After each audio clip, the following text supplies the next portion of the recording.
Let me ask you something real quick. Imagine this. You're making 6 figures. Your paycheck hits. On paper, you're doing everything right.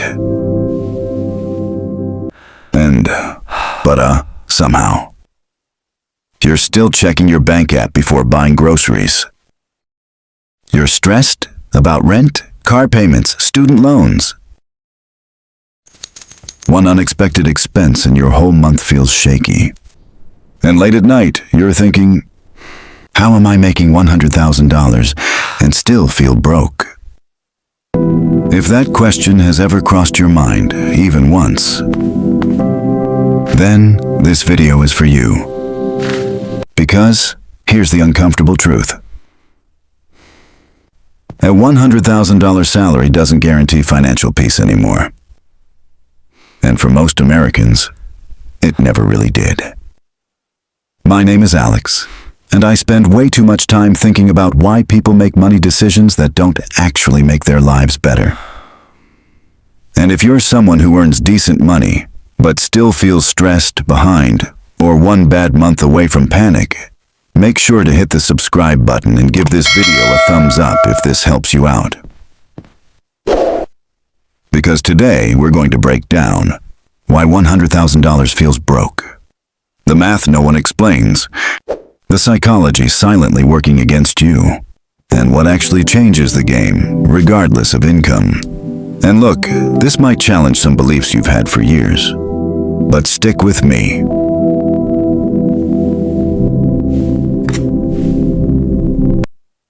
The $100,000 illusion.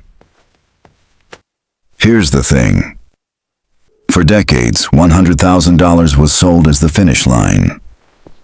The number that meant you made it. You're safe. You can relax. But that idea is outdated. According to the U.S. Census Bureau, the median household income in the U.S. is around $74,000. So yes, $100,000 sounds impressive. But income doesn't exist in a vacuum. Let's talk real numbers. The math no one wants to do. Let's say you earn $100,000 a year. After federal taxes, state taxes, Social Security, Medicare, your take-home pay might be closer to $70,000 to $75,000, depending on where you live. That's about $5,800 to $6,200 per month. Now let's subtract reality. Rent or mortgage, major city, $2,000 to $2,800. Car payment plus insurance, $600 to $900. Student loans, $300 to $600. Groceries, $500 to $700. Utilities, phone, internet, $300 to $400. Health insurance, co-pays, $200 to $400.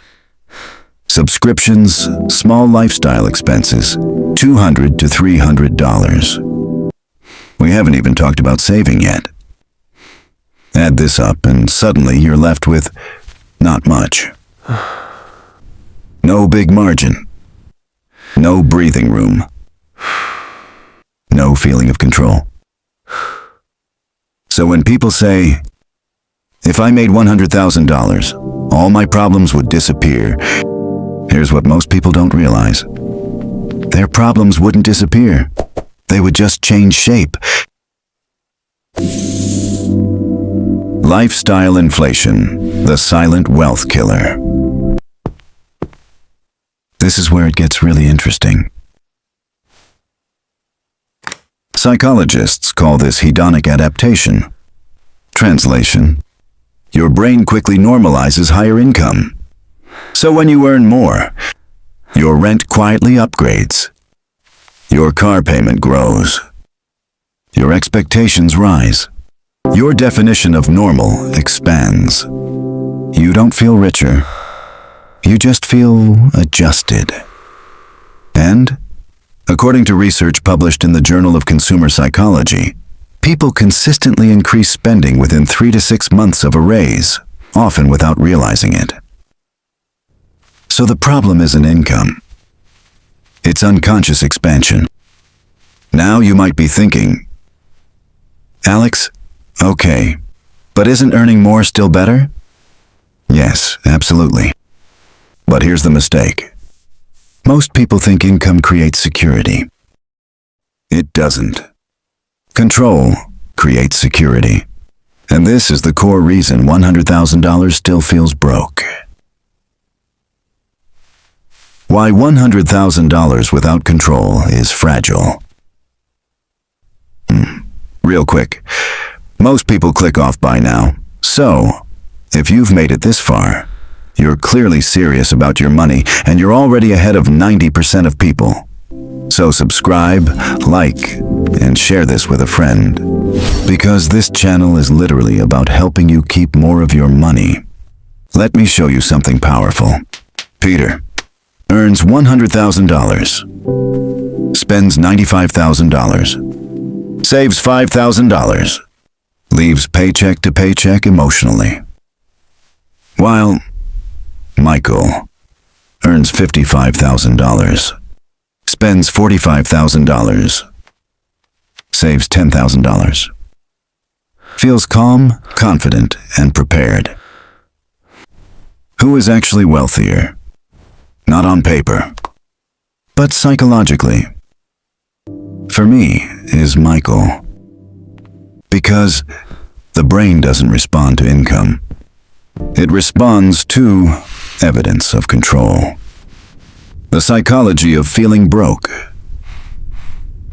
Here's a stat that should scare you. According to a Federal Reserve survey, nearly 40% of Americans can't cover a $400 emergency without borrowing or selling something. And many of them earn good money. Why?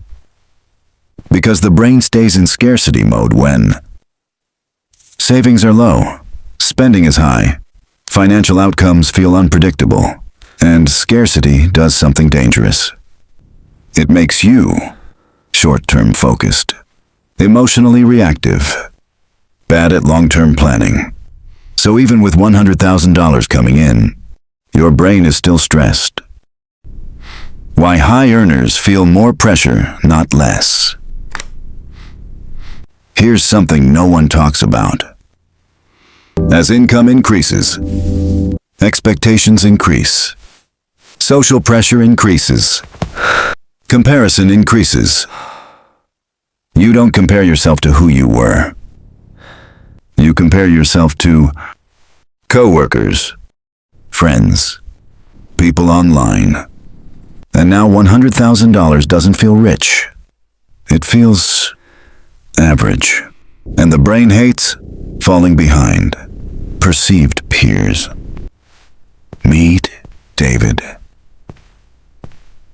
Let me tell you about David.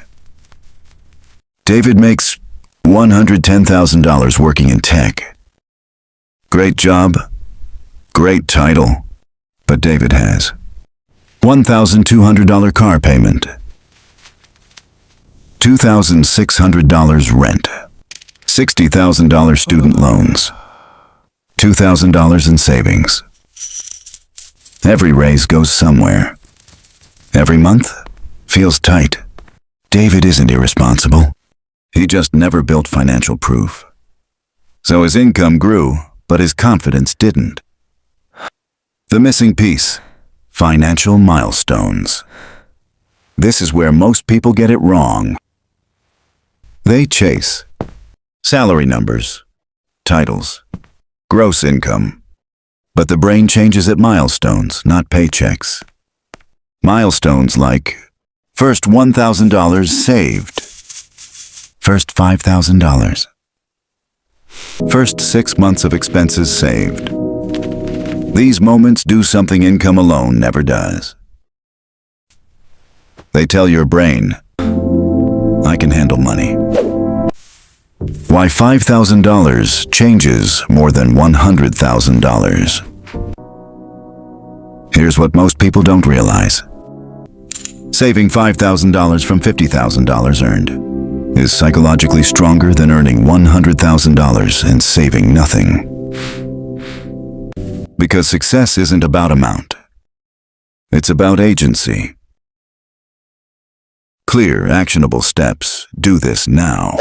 Let's make this practical. Define a control number. Forget net worth for now. Pick one number. $1,000. $3,000. $5,000. And make it non-negotiable. Then step 2. Reverse budget. Instead of spending then saving, flip it. Savings first, then live on the rest. Even $200 per month rewires your brain. Step 3. Kill one invisible expense. Not everything, just one. Car downgrade. Subscription cut. Rent negotiation. Momentum beats perfection. Step 4. Track one win per month. Write it down. Brains learn through visible progress. The real truth about $100,000. Here's the truth no one says clearly. $100,000 is not a finish line. It's not security. It's not freedom. It's just fuel. And fuel without direction burns fast. Final motivation. Look, you're not broken. You're not bad with money. You're not behind. You were just taught to chase income instead of control. And once you fix that, everything changes. This is Mr. Nature Finance. We don't sell hype. We teach clarity. Because when your mind is ready, your money follows. If this video helped you understand why $100,000 still feels broke and what actually fixes it, hit subscribe and join us. And trust me, your smartest financial moves are still ahead.